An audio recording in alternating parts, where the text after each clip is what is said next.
Naitwa Gervas Ntaamba, ni mkurugenzi wa masoko na uwekezaji kutoka SIDO.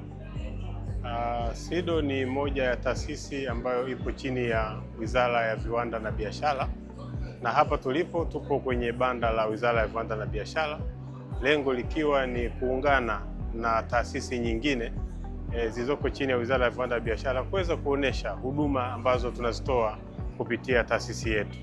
Taasisi yetu iko mahususi kwa ajili ya kuwahudumia wananchi kwa ujumla, lakini hususan wale ambao wanahitaji kuanzisha viwanda vidogo, lakini pia si viwanda peke yake, lakini na shughuli mbalimbali za uzalishaji mali. Tunazo huduma kubwa 4 ambazo tuko hapa kuweza kuwaelezea wananchi kwa ujumla ambao wanatembelea Wizara ya Viwanda na Biashara ili kuweza kufahamu kwa kinagaubaga SIDO tunafanya nini. Moja ya huduma ambayo tunaitoa kwa upande wa SIDO ni teknolojia. Ili uweze kuanzisha viwanda unahitaji kuwa na teknolojia bora, teknolojia ambayo inaendana na mradi wako. SIDO tunatoa ushauri wa teknolojia, lakini pia tunatengeneza mashine mbalimbali, lakini pia kutoa ushauri ni mashine gani ambayo unahitaji ili uweze kuanzisha kiwanda chako. Licha ya teknolojia, pia tunatoa mafunzo. Tuna mafunzo mbalimbali ambayo tunayatoa. Kwa hivyo mjasiriamali anayekuja hapa katika banda letu anapata aina gani ya mafunzo, yanamsaidiaje, anaweza kayapata wapi? Yote hayo tunampatia tukiwa katika banda letu hili. Kama unavyofahamu, SIDO ipo katika mikoa yote ya Tanzania bara. Kwa hivyo tunatoa maelezo ya awali na huduma zingine zinaendelea katika mikoa mbalimbali ambayo huduma ya SIDO inapatikana katika makao makuu ya mkoa.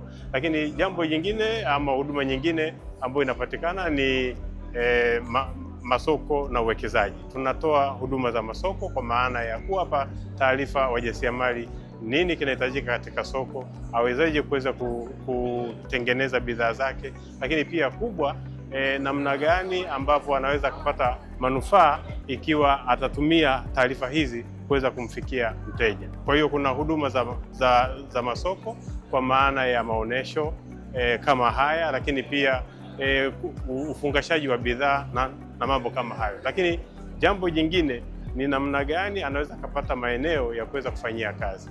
Na huduma ya mwisho ni utoaji wa fedha za mikopo. Pamoja na huduma nyingine ambazo tunazitoa, bado mjasiriamali anaweza akawa na changamoto ya kuweza kuanzisha biashara yake kifedha. Kwa hivyo SIDO tunazo program mbalimbali ambazo tunamkopesha fedha ili aweze kujikimu katika biashara yake. Na kikubwa katika mwaka huu ambao tumeumaliza, Mheshimiwa Dr. Samia Suluhu Hassan aliridhia kutoa fedha kwa vijana, na sisi kama SIDO tumepokea shilingi bilioni 4 ambazo tayari tumeanza kuzigawa kwa vijana. Mpaka sasa tuna mikopo zaidi ya 30 ambayo ipo kwa vijana na zaidi ya bilioni 1 imeshaanza kutoka. Tunategemea kwamba kadri muda unavyozidi kwenda, basi fedha hizo zitatolewa zaidi na zitakuwa zikizunguka.